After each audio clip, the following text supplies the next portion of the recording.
మనందరిలోనూ కామన్‌గా ఉన్న సమస్య మెటబాలిజం పడిపోవడం అండి. తిన్నది అరక్కపోవడం, కడుపు ఉబ్బరంగా ఉండటం.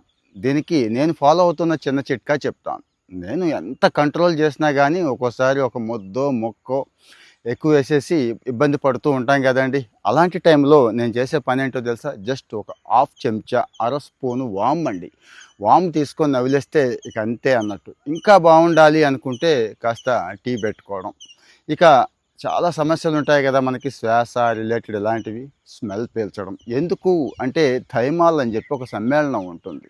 యాంటీపాస్మోటిక్ గుణాలుంటాయండి ఈ వాములో. వాము చూడ్డానికి చాలా చీప్‌గా కనిపిస్తుంది, చిన్నగా కనిపిస్తుంది. వంటగదిలో అయితే ఉంటుంది. కానీ మనం దాని జోలికెళ్ళం. సో, మరి మంచి అరుగుదల కావాలి, తిన్నది అరిగిపోవాలి, ఒంటికి కొవ్వు పట్టకుండా ఉండాలి అంటే వాముని డైలీ ఫుడ్‌లో నాలాగే డైలీ ఫుడ్‌లో మీరు కూడా భాగం చేసేసుకోండి అని చెప్తున్నాను.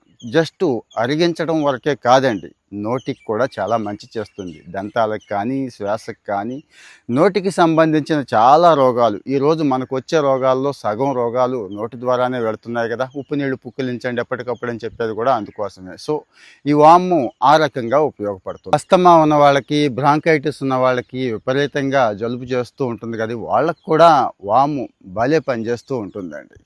ఇందులో యాంటీ బ్యాక్టీరియల్ గుణాలు ఎక్కువ ఉంటాయండి. యాంటీ బ్యాక్టీరియల్ గుణాలు చిన్న చిన్న జ్వరాలకి వీటికి కూడా భలే పనిచేస్తూ ఉంటుంది మందు. ఇది వందుగా. సో, మరి మీరు ఇబ్బంది పడుతున్నాను, తిన్న ధరకి ఇబ్బంది పడుతున్నాను, ఫ్యాట్ అయిపోతానేమో, ఫ్యాట్ బర్న్ అవ్వట్లేదు, ఈ డౌట్లు చాలా మందికి ఉంటాయి. కొంతమంది అయితే భుక్తాయాసంతో బాధపడుతూ ఉంటారు కదా! ప్రతి పూట కూడా తిన్న తర్వాత జస్ట్ కొద్దిగా వామ్ అండి. ఒక అర చెంచా వామ్ లేదంటే వామ్ టీ పెట్టుకోవడం వల్ల చూసారు కదా ఎన్ని బెనిఫిట్స్ ఉన్నాయో.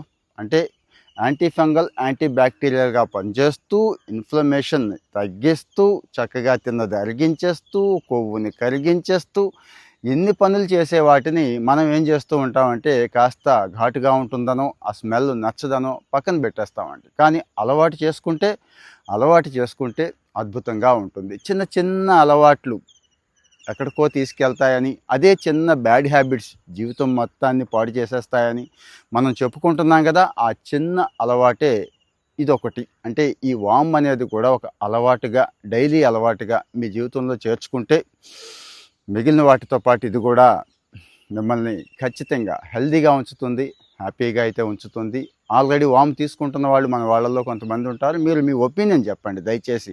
కొంతమంది నేను చెప్పింది నమ్మకపోవచ్చు. కనీసం మీరు మీ కామెంట్స్‌లో మీ ఒపీనియన్ చెప్తే, ఎందుకంటే మనం ఎప్పుడూ మంచి విషయాలే చెప్పుకుందాం కాబట్టి. Thank you.